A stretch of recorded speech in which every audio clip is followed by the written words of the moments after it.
All right, we're here today with Elizabeth Hamill and another episode of the Weiss Method. And specifically today, we are discussing an aspect of the Weiss Method in being used to treat compulsive behaviors.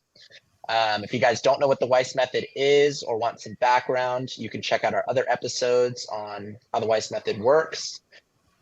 But today we're going to be discussing the Weiss Method and specifically treating compulsive behaviors. So, Elizabeth, we want to hop into it. We can discuss the Sure. Weiss Method. So, Weiss Method is used to treat compulsive behaviors, correct? Yes, it is. We,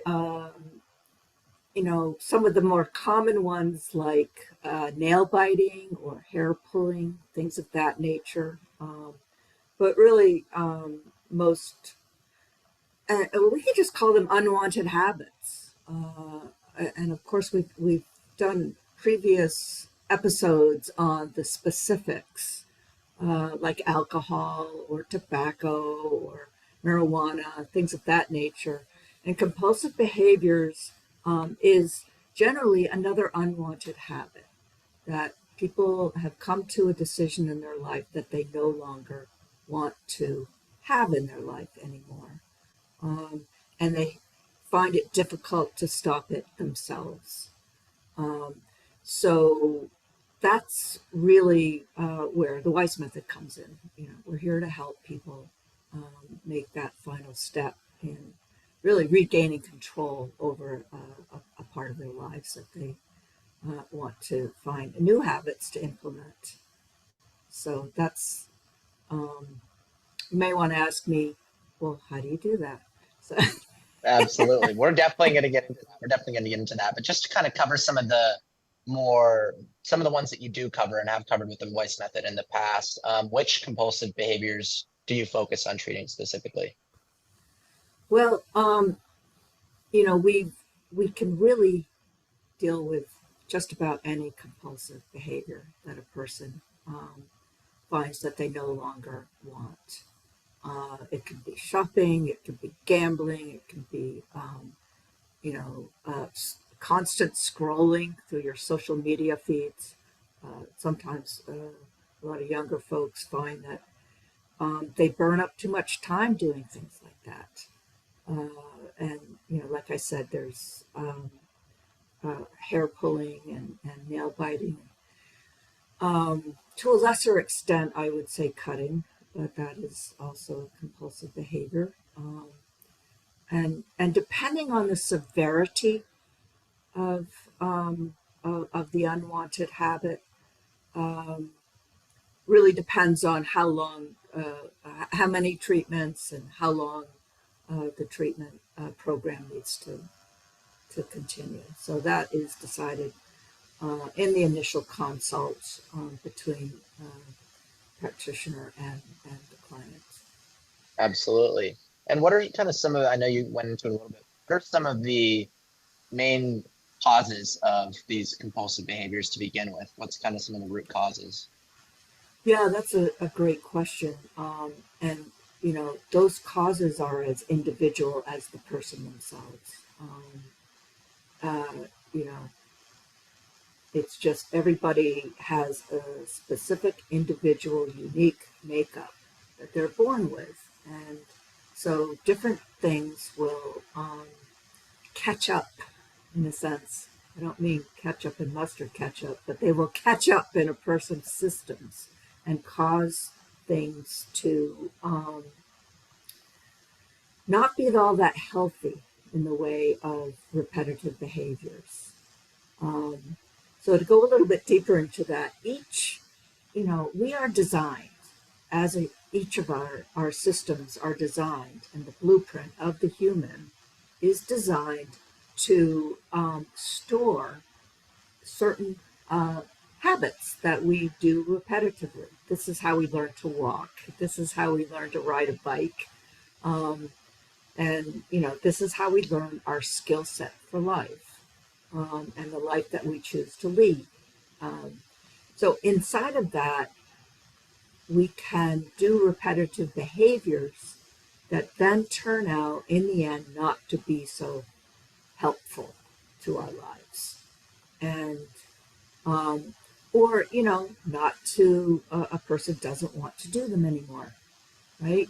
So it's up to each individual to choose that they don't want to do it anymore, and then seek out assistance if they can't handle it themselves.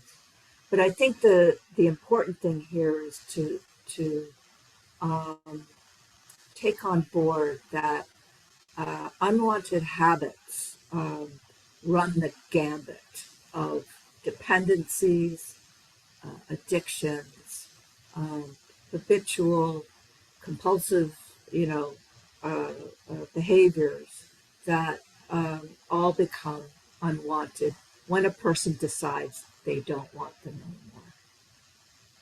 Absolutely. That makes sense. And so if someone, how does the Weiss method then specifically go about offering a solution? Let's say someone wanted to get started with the Weiss method to solve some either unwanted habit or compulsive behavior that they don't want to have in their life anymore. How do they get started with the Weiss method, and kind of how does the Weiss method go about treating it? So, I mean, practically, basically, there is a form on the website to reach out, and then there's always an initial consult that happens, and that discussion determines whether or not the Weiss method is a good fit for that particular individual, and and then questions about how the treatment may go forward. Um, so that's the first practicality, but the actual treatment itself has to do with a few levels of things. First of all, we do work, it's an energetic type of treatment, and we work in a person's bioenergetic field, which is their aura. And there's a lot of cleaning and rebalancing that goes on, because I should say that most of these issues come about from an imbalance, and that imbalance being repetitively, um, uh, I don't know what the word would be. If you repetitively do something that is not a balanced thing for your systems, it's going to cause an imbalance to stick. Um, which is what an obsession is, or a compulsive behavior is. And so what the treatment does is it cleans and rebalances at the energetic levels of things, both in the bioenergetic field, but also through a light touch into the internal organs, specifically the brain, the stomach, and the blood. Those are the three ringleaders. So obviously, our inner organs are very much a part of our inner lives, you could call them, and important ones, and they hold different, um, you could say, habitual lives inside of each one of them. And so, what the Weiss method does is it kind of gives them a fresh start in the unwanted habit aspect of things. So that's how, in a nutshell, the Weiss method works in the treatments. And like I said before, depending on the severity of the compulsion, depends on the length of time it will take to fully recover and gain one's life back, and the number of treatments inside of that, along with coaching in between. Absolutely. And you mentioned a little bit about just someone being, it's the whole idea of being unbalanced. How does someone know if they're unbalanced? Because some of these things, it might be something that you've been doing for years, kind of even unconsciously, that you might have some conscious awareness that it's not good for you and or an imbalance. But how does someone really know if they're lacking the balance and need a change? Well, usually it it gets in the way of their life, and it gets to the point where um, they're like, I just don't want this in my life anymore, and that's that's your internal parts speaking to you. We all have our, sometimes you just have to listen. And, it's usually not a mystery. Say, with an obvious one, say with an alcohol dependency, it's very clear. That's very black and white. Um, in that if it starts to get in the way, if drinking alcohol starts to get in the way of you doing what you want to do in your life, then it's, something that you may want to taper off. And if you can't do it on your own, then a person would need to reach out for help. Now, with a compulsive behavior, um, let's just take nail biting for a moment. Now, nail biting is not a life and death issue, right? It's some people find it unattractive. They don't want to be subject to something that all of a sudden they find themselves biting their nails, and they're like, "Wait, I wanted to stop that," but there's a compulsion behind it, and it starts to get in the way of them feeling like they have control over their lives. Um, so they may want to stop that behavior. So that's it. Really, it's something internally speaks to a person. I know when I quit smoking, um, I speak about this in some of the other episodes, and for me, it was like I was so sick of being controlled by having to have cigarettes in my life all the time that I there was, of course, the health issue, and there's so many, smells and this and that, but really, that's what it came down to. It was controlling me, and I didn't want something that I could uh, not have in my life continue to control me. So I made that choice.